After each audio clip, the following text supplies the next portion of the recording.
La relecture dont je vous parlais, effectivement, ce que de nombreux historiens contemporains considèrent que ça a été souvent de la boucherie, cette période napoléonienne. Bon, alors, nous, on parle de qui ce matin? Bonjour William, bonjour à tous. Tout ministre rêve de laisser son nom à la postérité en faisant passer une loi qui porte son nom. Et à cette aune-là, eh bien, l'homme du jour, c'est assurément lui. Vous verrez son visage un peu partout et vous l'entendrez à coup sûr.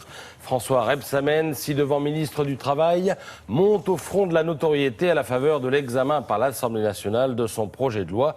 Alors son ambition, c'est de réformer le dialogue social, ce qui, à en croire le Figaro, ulcère les petits patrons auxquels, je cite, « on ne va pas expliquer comment le dialogue doit s'établir dans les entreprises ». Du coup, le journal tempête contre l'avènement annoncé d'une usine à gaz, ce qui n'est pas forcément annonciateur du pire, le Figaro jouant là son rôle de journal d'opposition. Alors comme toujours, le plus intéressant, c'est ce qui se niche dans les détails. Or, en marge d'une pleine page consacrée au dossier sur le dialogue social, vous capterez sans doute ce petit encadré relatif à un mal révélateur de l'époque et qui s'énonce à l'anglo-saxonne, ce qui lui donne un air très tendance. Il s'agit du burn-out, car il y a le projet de loi, mais il y a aussi les amendements.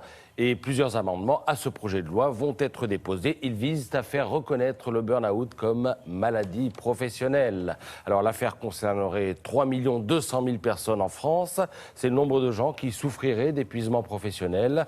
L'enjeu est évidemment humain, on va y revenir, mais pas seulement. Vous lirez dans le Figaro que la reconnaissance du burn-out en maladie professionnelle permettrait d'en basculer le coût sur la branche accident du travail et maladie professionnelle. Et comment est financée cette branche? Vous allez peut-être voir le banc-titre. Eh bien, elle est financée par les cotisations patronales, alors qu'aujourd'hui, les personnes victimes d'un burn-out sont prises en charge par l'assurance maladie. Vous pouvez être sûr que ce petit détail sera sous-jacent pendant toute la durée des discussions. L'enjeu se chiffre à pas grand-chose, hein. Ça se compte en milliards, entre 2 et 3 milliards. Alors le burn-out n'est pas non plus une invention destinée à pourrir la vie du patronat, c'est aussi une réalité pour des hommes et des femmes dont vous lirez le témoignage dans Libération.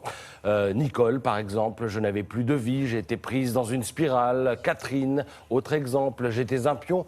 Combien de fois j'ai entendu dire qu'il y avait 50 personnes qui attendaient dehors et qui seraient ravies de prendre ma place, etc., etc. Le burn-out, peut-on lire dans Libération, est le mal de ce début de siècle qui nous voit courir d'un travail ou d'une mission à l'autre, le regard vrillé sur une courbe du chômage inexorablement ascendante et l'attention mobilisée jusqu'au bout de la nuit par des écrans dont nous ne savons plus décrocher. Trop de travail, trop de pression, trop peu de reconnaissance, trop peu de vie privée. Voilà le cocktail qui carbonise. Long papier également sur la question dans Les Échos ce matin. Comme souvent avec le journal économique, il est question de coûts. Je l'ai évoqué, 2 à 3 milliards. Si on ouvre la porte des maladies professionnelles au risque psychique, on met le doigt dans un engrenage dont personne ne mesure l'étendue. Pourrez-vous lire dans Les Échos, il y a un risque de dérive et d'explosion des coûts. Alors, demain, peut-être plus du tout de burn-out, parce que demain, les robots nous auront peut-être remplacés.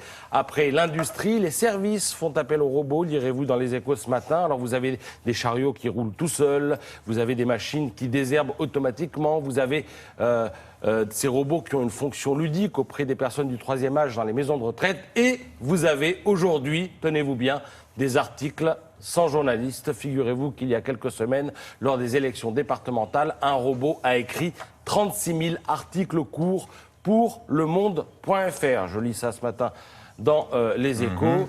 Ça me donne un sacré coup au moral. Il a rédigé, il a pensé, Il a rédigé les articles. C'était évidemment du factuel, il donnait les résultats. Il n'a pas forcément analysé, mais ça viendra peut-être. Vous imaginez ce matin mon état de stress post-traumatique. Je suis au bord du burn-out, je ne suis pas sûr de venir demain. Je serai là tout à l'heure. Ah oui, quand même.